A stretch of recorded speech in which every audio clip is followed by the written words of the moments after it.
नमस्कार, मी वृषाली पाटील। आता मुख्यमंत्री सहाय्यता निधीतून रुग्णांना ना फॉर्म भरायची गरज आहे ना नातेवाईकांना धावपळ करायची गरज आहे, कारण फक्त 8 तासात मुख्यमंत्री सहाय्यता निधी अंतर्गत उपचारासाठी पैसे मिळणार आहेत। खरंच आता कार्यालयाच्या उंबरठ्या बाहेर रांगा लावण्याची गरज नाहीये। ज्या हॉस्पिटलमध्ये उपचार सुरू आहेत तेच हॉस्पिटल आता तुमचा मदतीचा दुवा असेल। कागदपत्र स्कॅन होणार, एका क्लिकवर मंत्रालयात पोहोचणार आणि थेट हॉस्पिटलच्या खात्यात निधी जमा होणार आहे। काय निर्णय सांगते।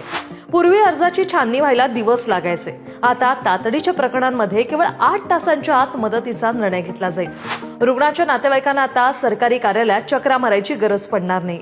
रुग्णालय स्वतः पोर्टलवर रुग्णाची माहिती आणि कागदपत्र अपलोड करू शकणार आहे। आणि यानंतर महत्त्वाचं, अर्जाची स्थिती काय आहे हे रुग्णाच्या नातेवाईकांना SMS द्वारे कळवलं जाईल। काय करायचंय तर रुग्ण हॉस्पिटलमध्ये दाखल झाल्यानंतर हॉस्पिटलच्या लॉगिन ID वरून अर्ज भरला जाईल।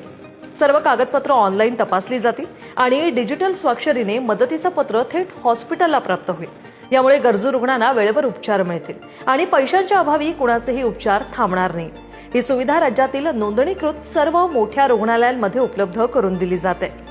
तुम्हाला या संदर्भात काही अधिक माहिती किंवा शंका असेल तर 1800-123-2211 या टोल फ्री क्रमांकावर तुम्ही संपर्क साधू शकता। अनेक गरजूंपर्यंत हा व्हिडिओ नक्की शेअर करा।